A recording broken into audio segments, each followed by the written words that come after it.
Hi summer readers, my name is Mrs. Ramsay and today I'm going to be reading you this story. It's called How Rocket Learned to Read. It's about this little dog right here named Rocket, and in the book we're also going to meet this little character, a little bird right here. So it's called How Rocket Learned to Read. The author, the person who wrote the words, and the illustrator, the person who drew the pictures, is the same person. It's Tad Hills. He wrote the words and drew the pictures in the story. So let's find out what happens in How Rocket Learned to Read. First I'm going to show you the title page. There's Rocket. He's actually holding the book that we're going to be reading. And it's called How Rocket Learned to Read by Tad Hills. Rocket loved to play. He loved to chase leaves and chew sticks. He loved to listen to the birds sing. Every fall morning after chasing leaves, Rocket would lie down in his favorite spot under his favorite tree. There he'd sniff the neighborhood smells and settle in for a good nap. But one day, a little yellow bird startled Rocket. "Aha! My first student! Wonderful!" she sang. Rocket was confused. "Student? I'm not a—" But if I am your teacher," the bird interrupted, "then you must be my student." Rocket found it hard to argue with the bird. "I am so glad you saw my sign," the bird chirped. "Oh yes, I can see it," Rocket said, "but I don't know how to read it." "Can't read? Fantastic." She waved a wing. "Welcome to my classroom." "But I just came here to nap," Rocket said. No, there will be no napping in class," declared the bird. "Except, of course, during nap time." So there you can see the sign that she's talking about. "Well then, I can take a nap over here," said Rocket. "I've had a very busy morning." "Not to worry, I'll be around every day," chirped the bird, "until the weather turns." And here's a bigger picture of the sign, and the sign says, "Class starts today." As Rocket breathed in the crisp air, the little yellow bird hung her banner. "Ah, the wondrous, mighty, gorgeous alphabet," she marveled, "where it all begins." There's her banner. It starts with the letter A and goes all the way to the end to the letter Z. Opening up a book, the bird began to read. She sang out the story of an unlucky dog named Buster who'd lost his favorite bone. A cool breeze carried her lively voice across the yard. At first, Rocket was disturbed. But before long, he found himself captivated. To Rocket, the story was as delicious as the earthly smells of fall. It was as exciting as chasing leaves. He closed his eyes and he listened to every word. As Buster dug and dug under the lilac bush, the bird read, he felt something familiar. Rocket waited. Was it his bone? He wondered. Silence. Was it his bone? He called to the bird. More silence. Was it the bone? Rocket hollered. Suddenly he was rushing to the tree. Well, was it? But the little yellow bird was gone. The next morning, Rocket arrived early.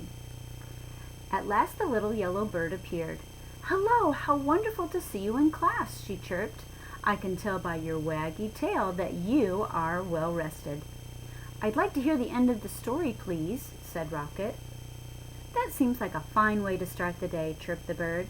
She gave Rocket a name tag and began to read. There's this little name tag that says Rocket.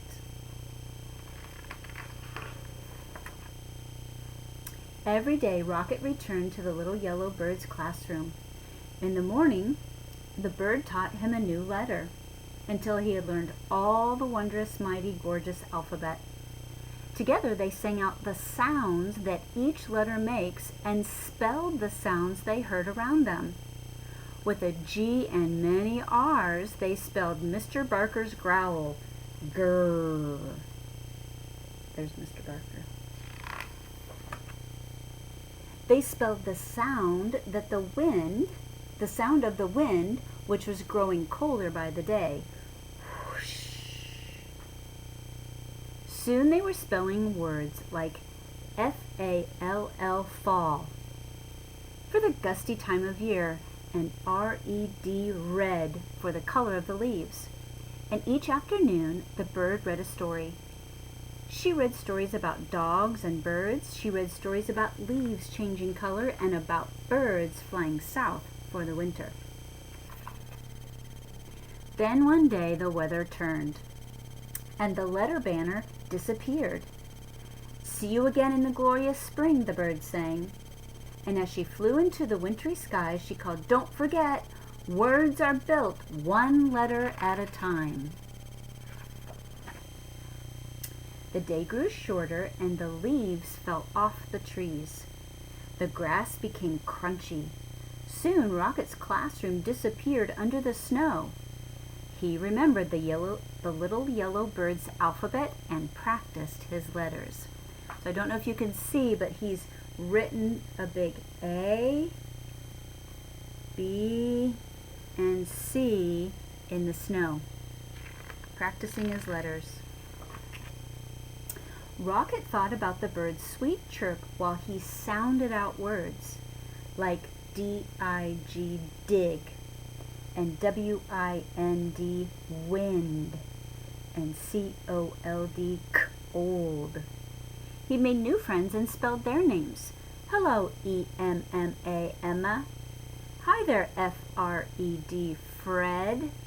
He spelled everything. S-U-N, sun. M-E-L-T, melt. When Rocket spelled M-U-D, mud, he knew that spring, as it always does, had returned. The breeze blew warmer, the grass grew greener, and a sign appeared. There's that sign. It says class starts tomorrow. Early the next morning, Rocket rushed to his classroom. As he waited, he spelled W-A-G, wag. Soon the little yellow bird arrived. "Aha, my star student," she sang. "How wonderful to see you. I can tell by your waggy tail that you are ready for class."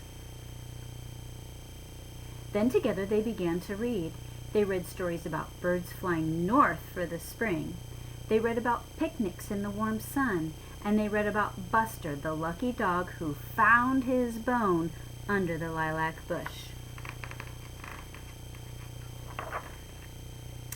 And when they were done, they read it again and again and A-G-A-I-N again. And that's the end of our story about how Rocket learned to read.